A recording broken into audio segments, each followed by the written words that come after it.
Pengaruh perkawinan anak terhadap prakonsepsi.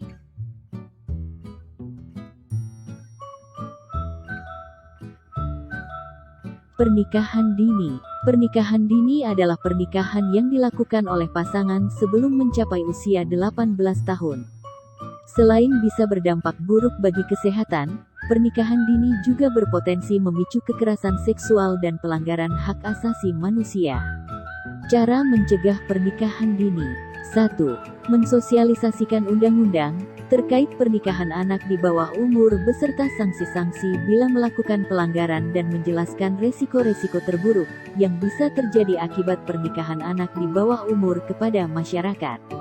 2. Meningkatkan intervensi perlindungan anak perempuan umur 15-17 tahun, dengan fokus utama penyelesaian sekolah menengah atas.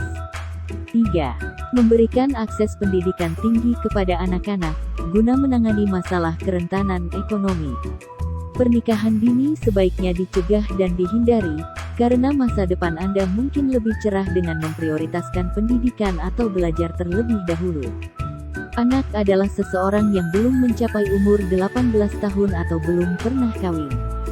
Perkawinan adalah sesuatu yang disakralkan dan suci.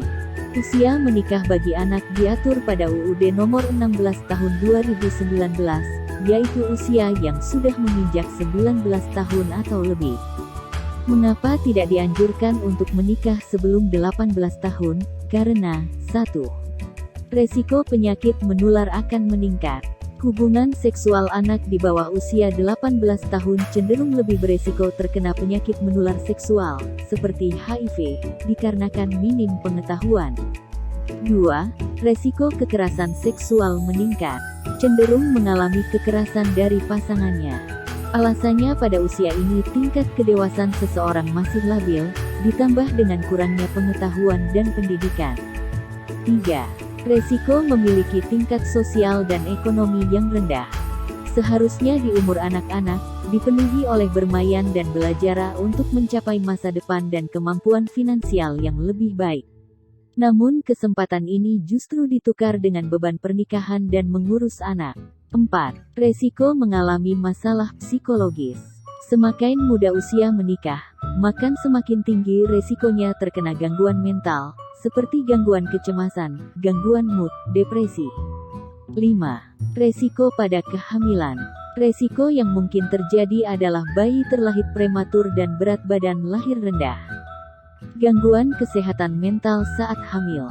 Baby blues syndrome atau sindrom baby blues adalah perubahan suasana hati setelah kelahiran yang bisa membuat ibu merasa terharu, cemas, hingga mudah tersinggung. Kondisi ini dapat membuat ibu jadi tidak sabaran, mudah marah, khawatir dengan masalah ibu menyusui, hingga khawatir dengan kesehatan bayi. Depresi saat hamil bisa menjadi sulit karena beberapa tandanya mirip dengan gejala kehamilan biasa, seperti perubahan nafsu makan, lemas, dan perubahan pola tidur. Depresi saat hamil bisa membahayakan ibu maupun janin yang dikandungnya. Oleh karena itu, gejala depresi perlu diwaspadai dan segera diatasi dengan terapi dan pengobatan dari psikolog atau psikiater. Ibu baru sulit bonding dengan bayi. Selama mengandung si kecil, para bumil pasti tak sabar ingin menimang bayi mumil di tangan Anda. Momen kehamilan tersebut sepertinya sudah cukup untuk membangun kedekatan antara calon ibu dan bayinya, namun, tak sedikit ibu baru yang kesulitan bonding dengan bayinya. Tentu ada banyak faktor yang bisa menyebabkan sulitnya bonding antara ibu dan anak. Gangguan kesehatan secara fisik, meliputi 1. Tingginya morbiditas dan mortalitas maternal. 2. Terganggunya kesehatan reproduksi. 3. Kanker serviks atau kanker leher rahim. 4. Pada anak adalah stunting.